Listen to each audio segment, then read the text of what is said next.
Folks, you'd have to be living under a rock to not realize that inflation and the battle against inflation is one of the biggest things of 2022 and 2023.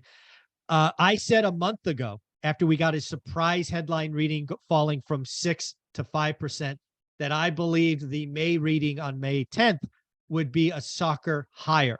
We now know what expectations are, and I am not changing my opinion. We're going to have this discussion with Taylor from Life Goal Investments. How you doing, buddy? I'm doing great. This is exciting. This is enemy of the state #1. It hasn't changed. Jay Powell still says it's inflation, inflation, inflation, and we're going to fight it. And so these prints become so important. And I say that, and people are like, you said the same thing last month. And you're like, I did. You're right. And it You're right. I did. Important. New data comes out. We have to reset. Yeah. So let me set up this week, or actually, 2 days from now, Wednesday, and why I called this a month ago.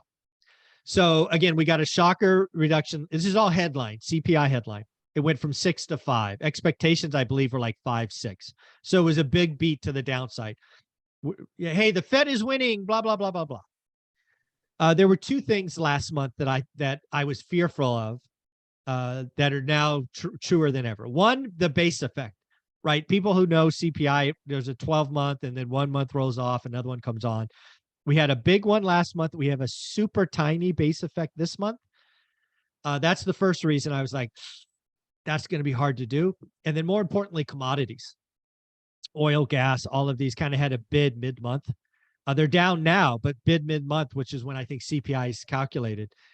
I think CPI headline is going to do what core did last month. And if you don't know what core did last month, it broke trend. So CPI headline, we've had 9 months of lower numbers. And the expectations for a flat number, expectations are for 5, which were last readings. I've come out and said I think they're going to be 5.2 or 5.3, and I don't think the market's ready for that. And yeah, I totally agree with you. That is, I mean, when the expectation says 5, and it's interesting though that the expectation is exactly what it was from the month before. So the market's saying like we really know that some things got thrown out of kilter over the last month. And to the point, we talked about oil earlier, but OPEC cut in the middle of last month or at the beginning of last month and caused about a half a month rally upwards in oil prices. And we saw it as a result at the gas stations. And so I tend to agree, and we agreed on this, which we haven't agreed on much when it comes to inflation. No, we haven't. I tend to agree that it's going to come in higher than expectation, higher than 5% this month, and largely on the backs of the fact that oil has been so darn volatile. And then next month, likely you might get shaved further off because oil has cratered since mid-month. But again, we had that big run up that is indisputable, and it's something that is going to bleed through into these inflationary numbers. Yeah, a month ago, I said we were unlucky where the Fed meeting was because it was really pre-economic data from the banking crisis. The next Fed meeting, we are really lucky. We are so lucky in the next Fed meeting because we actually get 2 CPI readings. Not only do we get this one, but we get the next CPI reading before the Fed meeting. Again, I expect this one to be hot. Again, 5.2, 5.3. To your point, I expect next month, like I think it's the day before the release. I think we could be at 4.4 or 4.5.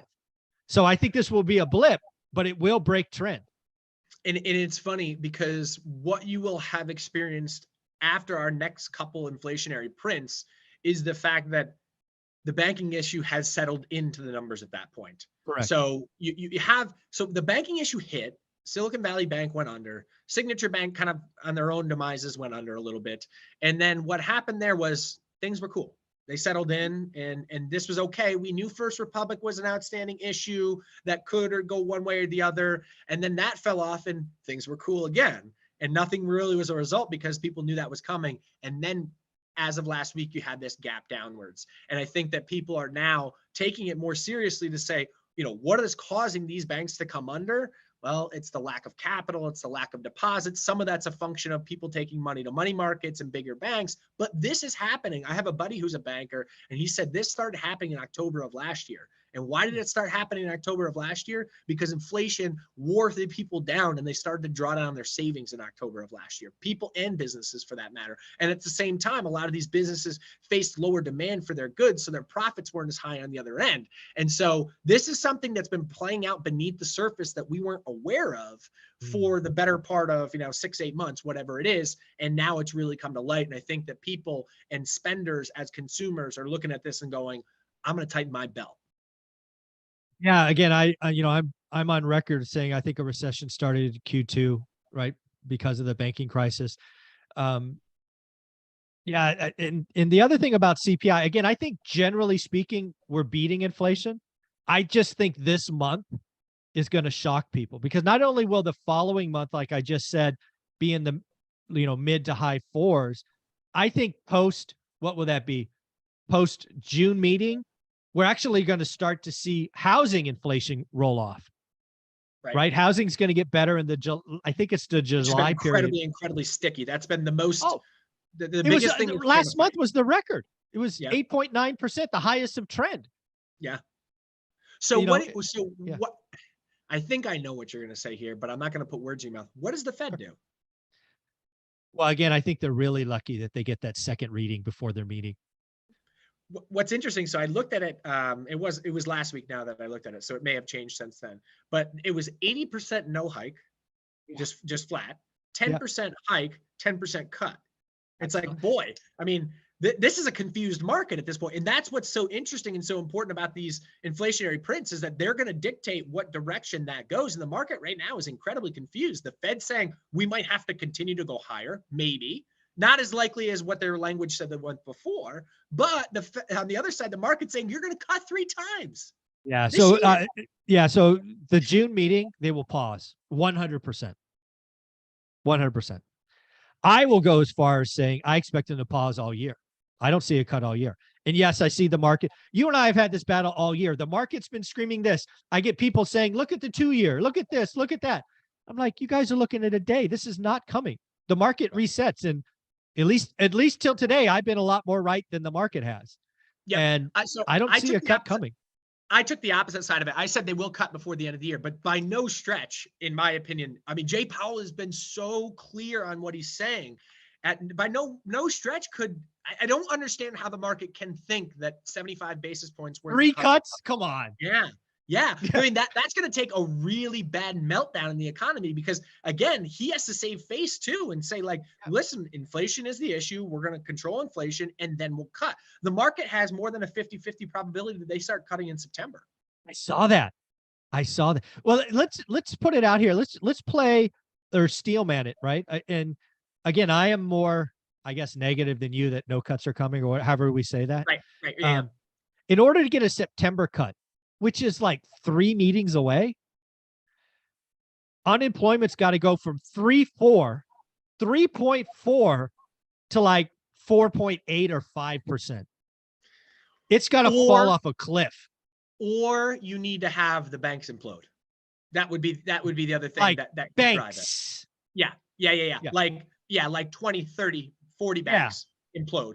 And then they go, okay, we need to take our foot off the throat because that's exactly where now it is it's systemic. It's not little operator here and your bad balance sheet there. And correct. And more realistically, they come in to our point on the last video and start making moves from Congress and shoring things up with different regulatory and different rules where, businesses may have a higher FDIC limit, whatever it is. Exactly. I think what Powell is telling us is Treasury, do your effing job. FDIC, do your effing job. Yes, I'm a firefighter with you for some of these things, but stop the Fed put. One of the things that I was disgusted by in the last video is I think Wall Street was trying to call Jerome Powell's bluff by shorting regional banks. I think Wall Street was sitting around in their power rooms, smoking cigars going, all right, how many banks are we going to take out and Jerome Powell's going to pivot? Yikes. I bet we could take out 10 of them. And then Jerome Powell will pivot. He's going, fuck you. I'm not pivoting. That's what I think's going on. That's an interesting take. I had not thought of that myself. But to your point, obviously, if you're a capitalist and you want stocks to go higher, the easiest way to do that is to get Jerome Powell off your back, who's just Exactly. scratching at you with higher rates. Yeah, no doubt. Yeah. That's So that's an interesting thing. I think Wall Street, and again, I think they're testing him. I think past Fed presidents have folded like cheap suits. I think Jerome Powell is saying, I am being remarkably clear. You can test me. And what he said at the meeting is, I think he basically said, that's Treasury's job. That's Treasury's job. That's FDIC's job. Correct. My job Correct. is inflation. Yep.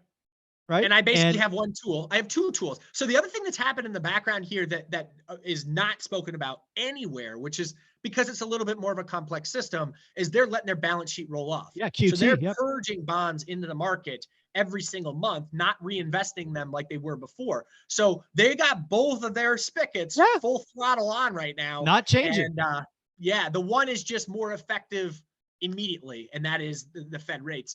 And what's interesting was when he got asked about the economy, he said, actually, there's two diverting thought processes between myself and the Yeah. staff, and which Yeah. was interesting. He said, I love think that. most likely is that we avoid a recession, Yeah. and the staff thinks it's most likely that we enter a modest recession, which was Yeah. very interesting. And again, with that, what he was saying there, in my opinion, is my staff led me down the transitory path. They're a bunch of morons and idiots. I'm going to stick to my guns this time. And I think we're going to get the soft landing, or at least not a recession this year. I think Jerome Powell is being remarkably strong. It is about to get hard because Wall Street, the politicians, billionaires are going to come at him hard. If he if he raised this upcoming meeting, boy, that would be a sucker punch to the market. The market really is confident that that is not going to happen. And this inflationary print, to your point, will be interesting to see, because if it comes in hot like we both expect, I'm not saying that he goes. I think it's incredibly unlikely that he does go and raise rates. Go. But if he does, this would be a punch right in the face. And people would go, "Oh my gosh, this is Paul Volcker." Well, let's play it out. Let's just play devil's advocate. A buddy of mine who I talked to on Sunday actually thinks it could be as bad as 5.5. I don't think we're there, but let's just pretend it's that for a minute. We come in headlines up at 5.5, and it comes out before the market opens. I can't imagine the market is happy with a 5.5 CPI headline. Oh, absolutely not. I mean, this is the string of hope we're dangling from right now. We're dangling from the string of hope. Like we said, we've talked about earnings, we talked about commodities, we've talked about bonds, we've talked about gold. All of these things are saying recession. The one thing the market's hanging on, or maybe two things, are AI powder dust, fairy dust that's being sprinkled in. But the other thing is the Fed put and the Fed pivoting. And if this takes that off, and it goes from all of a sudden they're expecting 75 basis points, 3 rate cuts, to only expecting 1. They're not going to erase all 3, I wouldn't think, but that would be really meaningful change.